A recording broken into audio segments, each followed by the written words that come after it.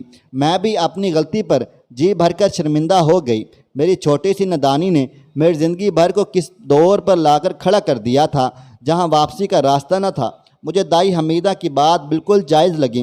وہ تو ہمیشہ مجھے ان جوس کی بوتلوں سے دور رکھنے کی کوشش کرتی تھیں، لیکن اپنے تجسس کے ہاتھوں مجبور میں نے خسارے کا سودا کر ڈالا تھا اور بنا کسی اس بات کو سوچے سمجھے جوس پی لیا۔ مجھے ایسے لگا جیسے کسی نے گلے پر تلوار لٹکا دی ہو۔ میں نے آنسوؤں کا گلہ حلق میں اتارا اور اماں بی کے بیٹے سے حمیدہ دائی کو چھوڑنے کا کہا، کیونکہ وہ تو بالکل بے قصور تھیں، انہوں نے بس نیکی کی اور ان کو یہ صلہ ملا۔ میں نے ان سے معافی مانگی اور وہ بھی رونے لگیں۔ ڈاکٹر صاحب نے مجھے ساتھ لیا اور گھر آ گئے۔ انہوں نے اماں کو اور سب سچائی بتا دی کہ حاملہ نہیں ہے، بلکہ ان کو جڑی بوٹیوں کے اثر کی وجہ سے ان کا پیٹ بڑھ گیا ہے اور پیٹ میں چھوٹی چھوٹی گٹھلیاں بن گئی ہیں جن کا علاج ممکن ہے۔ یہ بات سن کر سب کے چہروں پر مسکراہٹ پھیل گئی۔